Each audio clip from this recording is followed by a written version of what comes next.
এতিয়া বিৰোধী নাই, বিৰোধী নহলে গণতন্ত্ৰৰ বাবে দুৰ্ভাগ্যজনক বুলি মন্তব্য বিধায়ক ফণীধৰ তালুকদাৰৰ।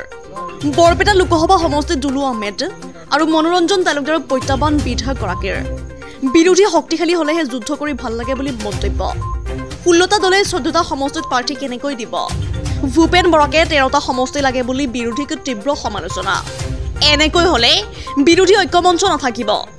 বিৰোধী ঐক্যমঞ্চৰ নীতি আদৰ্শ নাই বুলিও কটাক্ষ বিধায়ক ফণীধৰ তালুকদাৰৰ।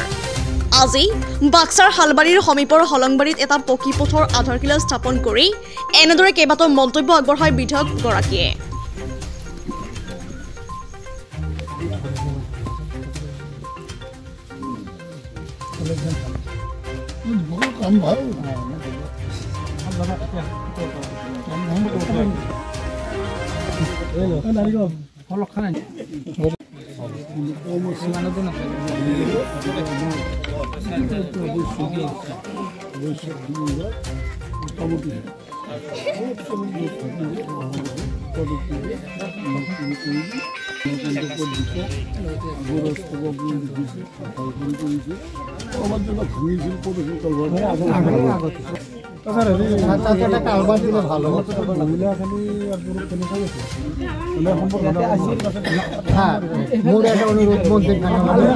আচলতে চাওক, বিৰোধী বুলি এতিয়া আমাক লাগে।